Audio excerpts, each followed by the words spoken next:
Мен соңғы 3-ші санда шыққан мақалемде Қазан утлары татарның визит карточкасы деп атадым. Һәм шул фикеремдә торам, һәм менә шул үземнең гомеремне Қазан утлары белән бәйләнешемне якынаюын искә төшергән сайын аның хаксыз икәненә ышанам. Әлбәттә, мин бала чактан Қазан утларын ул вакытта Совет әдәбиятын укып үстем дип мактана алмыйм. Ләкин инде 6-7 класслар укыганда безнең укытучы апабыз, татар теле әдәбият укытучысы, ул безнең әтинең сеңлесе Рәйс апа, ул һәр Қазан утларын Совет әдәбиятын яздырып алып, безне таныштырып барырга тырышты. Һәм шуннан соң ул мәктәп библиотекасына, китапханәсенә ул журналларны тапшырып барган икән. Моннан соң инде студент елларында, университетта укганда бигрәк тә шул менә Қазан утларына белән танышу якынайып киттем.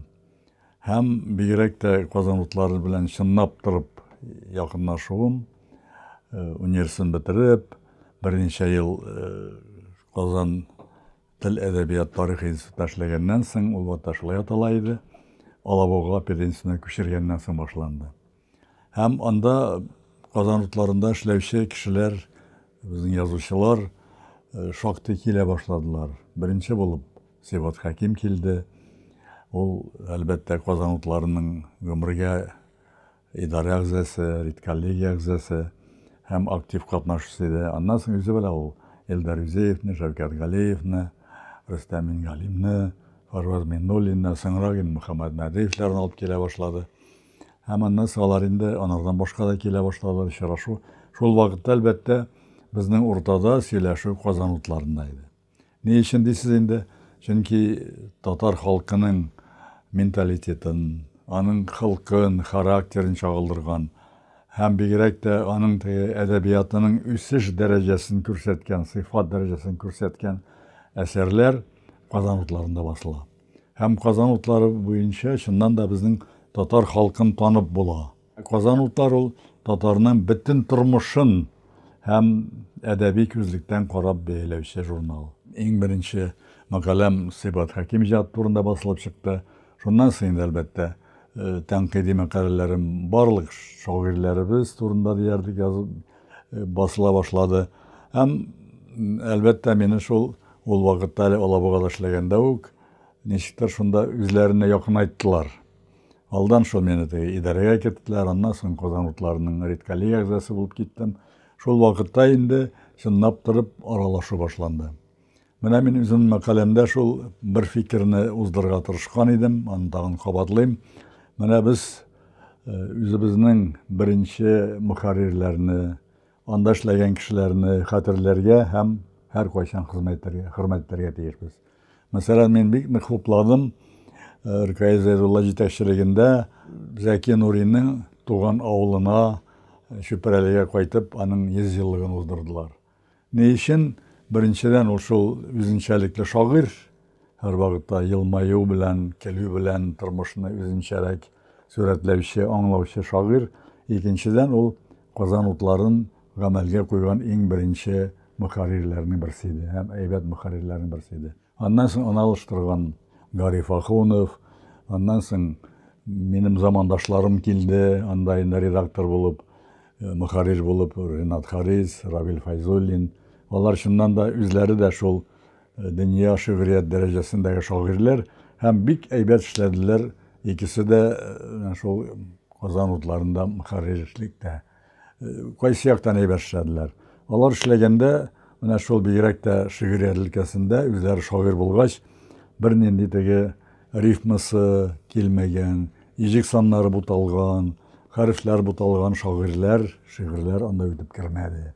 Шуңа күрә мин бер генә менә шул мөхәррирне дә яманлап микән әйтә алмыйм, чөнки алар барысы да сайлау узалар. Алдан алар эшлиләр, шунда редакциядә бүлек мөдире булып, корреспондент булып, шуннан соң инде акрынлап шул алар журналының җитәкчесе булып эшләделәр. Аннан килгән Мөхәммәд Мирза һәм иң соңгы безнең мөхәрриребез Рөстәм Галиуллин, шулай ук үзләренең чыннан да вазифаларын менимчә намус белән үтиләр. Шул ук вакытта һәр мөхәррирнең үзенең ничек дип әйтим инде шунда үзенчәлеге бар. Кайсыдыр әйтик, шигърият үсешенә өстенлек бирә, кайсыдыр проза үсешенә өстенлек бирә, үзе нәрсә белән шөгыльләнгәнгә карап. Һәм менә инде Рөстәм Галиуллин килгәч, Казан утлары ничектер киңәеп китте, нинди мәгънәдә, чөнки анда теге галимнәр турында, татар халкының ислам динен кабул итүе турында шундый киңрәк күләмдәге мәкаләләр күренә башлады. Һәм шуңа күрә Казан утлары чыннан да безнең визит карточкасы, һәм аны менә хәзерге вакытта бигрәк тә телләрне саклау, мәгарифне, мәгърифәтне үстерү өчен көрәш заманында Казан утлары алып барган татар теленең сафлыгы өчен көрәш, аның теге камиллеге өчен көрәшнең үзәгендә дә Казан утлары тора. Менә кайсы гына өлкән алма, менә шул әйтик әдәбиятның үсешен, әйтик прозасын, шигърият драматургиясын, яисә менә шул сәяси мәсьәләләрне алма, тәнкыйть үсешен, әдәбият гыйлем үсешен алма, барысы да Казан утларына килеп терәлә. Һәм Казан утлары монда чыннан да визит карточкасы буларак ул аларга юнәлеш бирә. Һәм инде әлбәттә Казан утларында кайсы вакыт шул йомшаграк әсәрләрдә чыга торгандыр. Алар да кирәктер бәлки, чөнки гел сыйфат дәрәҗәсе бер дәрәҗәгә тора алмый сыйфат дәрәҗәсе.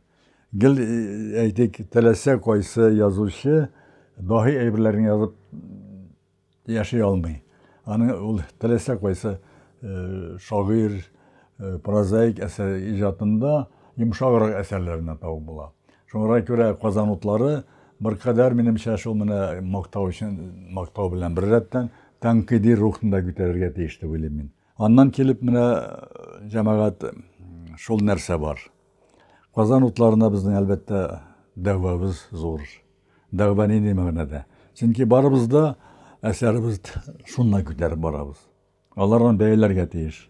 Анда бәяләү вакытында үпкәләр дә булырга мөмкин. Бурып та кайтарырга мөмкин. Шуңа күрә анда эшләүче кешеләргә мин һәр вакытта да шул сыкланып карыйм. Чөнки аларга бөтенесен үзләре аркылы уздырырга туры килә. Әйтик, әсәр йомшак икән, аны турыдан-туры Казан утлары хезмәткәрләренә әйтә ала. Алар әйтсә, демәк инде үзеңә дошман эзлисең, дошман табасың.